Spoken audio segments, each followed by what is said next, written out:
हिंदुस्थानामध्ये छत्रपती शिवाजी महाराजांनी हिंदवी स्वराज्य स्थापन केलं। या हिंदवी स्वराज्याची भगवी पताका छत्रपती शिवाजी महाराज यांच्या पश्चात, धर्मवीर छत्रपती संभाजी महाराज यांच्या पश्चात ज्या काही मोजक्या घराण्यांनी खांद्यावरती घेतली त्यामध्ये प्रमुख घराणं होतं होळकरांचं।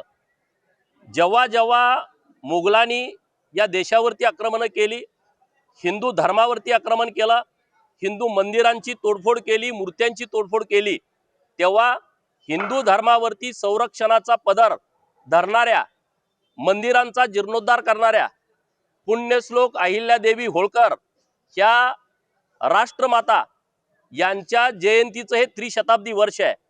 अखंड देशभर देशाचे लोकप्रिय पंतप्रधान माननीय नरेंद्र मोदी साहेब आणि राज्याचे लाडके मुख्यमंत्री देवाभाऊंच्या नेतृत्वात पुण्यश्लोक अहिल्यादेवी होळकर यांच्या त्रिशताब्दी जयंतीचे हजारो कार्यक्रम महाराष्ट्रात आणि देशात पार पडले। सांगली मिरज कुपवाड महानगरपालिकेनं सांगली शहरामधील संजय नगर मधील जे पूर्वीचं लवली सर्कल होतं त्याचं नाव बदलून पुण्यश्लोक अहिल्यादेवी होळकर सर्कल आणि या सर्कल मध्ये भव्य दिव्य अहिल्यादेवींचं स्मारक उभा करण्याचा निर्णय घेतला। आमचे लोकप्रिय आमदार माननीय सुधीरदादा गाडगीळ यांच्या नेतृत्वामध्ये माननीय मिरजचे आमदार सुरेशभाऊ खाडे साहेब यांच्या साथीनं पुतळा समितीचे अध्यक्ष नगरसेवक मनगुआबा सरगर, उपाध्यक्ष माननीय संतोषजी पाटील, दुसऱ्या उपाध्यक्षा माननीय रोहिणी पाटील आणि सचिव माननीय दत्तात्रेय ठोंबरे आणि त्यांचे सर्व सहकारी जयश्रीताई यांच्या साथीनं एक भव्य दिव्य अहिल्यादेवींचं स्मारक हे सांगलीमध्ये उभा राहिलंय। महाराष्ट्रामधलं हे एक वेगळं स्मारक आहे।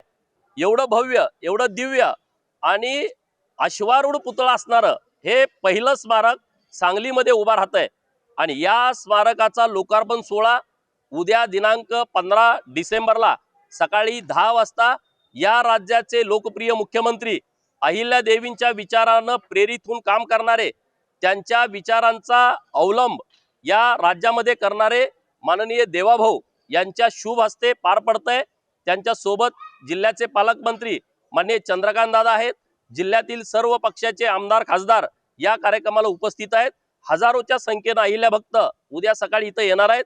आपल्या माध्यमातून सर्वांना विनंती आहे की मोठ्या संख्येने या ऐतिहासिक सोहळ्याचं साक्षीदार होण्यासाठी आपण सर्वांनी उपस्थित राहावं ही विनंती।